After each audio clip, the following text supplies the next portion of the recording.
All right, today we're going to be talking about a quick topic in why house hacking is so much more profitable than other types of real estate investing. Now, in case you're new to the channel, my name is Davin Sundvik with the House Hacker Tribe, and right here we talk about how investors can make more money in their real estate assets. And one of the ways that we believe that you can do that is through house hacking. In case you haven't seen our video on house hacking to know what it is, go ahead watch that. But essentially, you're going to be owning a house or owning a multifamily property, living in one of the units or rooms, and renting out the other rooms and units to other roommates or tenants. And the reason why this is so much more profitable than other types of real estate investing is because it uses a concept, an economic concept called marginal value, which means that essentially we will pay a lot more for one unit of real estate than we will for an additional unit of real estate. So, for example, let's just go by cost per square foot. I might be willing to rent out a let's just call it a 100 square foot bedroom. So a very small bedroom.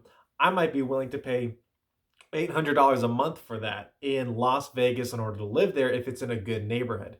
Versus if I'm renting an entire house, I might only be willing to pay $2 a square foot. So you kind of get almost like a little bit of a bulk rate discount. The more real estate you buy or own, the less expensive it is to rent, right? Or use.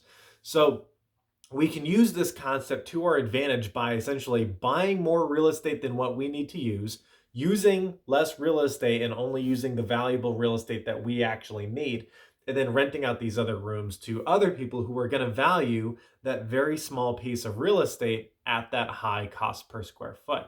So, just a brief example on some numbers that might show how this real estate market might seem really inflated to some people, but house hackers can really take an advantage in this market.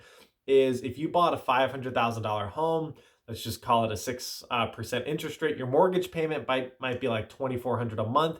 You had some taxes and insurance onto that, you're now at like maybe $2,600 or $2,700 a month.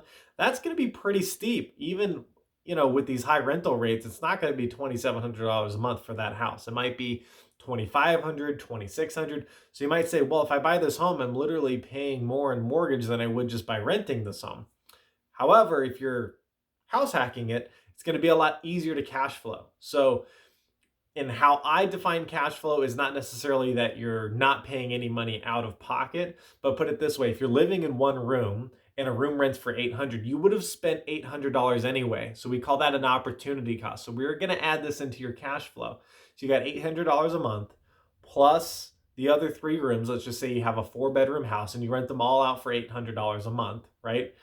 Which right now the market rate might be anywhere from $850 to $900. So you'd actually be giving yourself a discount. These would be conservative numbers.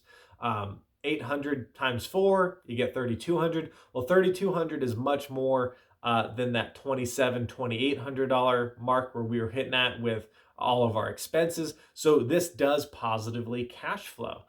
Even though in a typical rental situation, it wouldn't. So this is how you can use marginal cash flow in order to increase value in your real estate assets. And by increasing value, we increase profitability and we can outcompete other investors. So if you got anything out of this video, definitely drop us a like and a comment. We're going to be doing an analysis and a follow-up video on this one, exposing some of the numbers and the projections on how you can use your loans to be more profitable when you're house hacking. So make sure you subscribe and get access to that video. Thanks.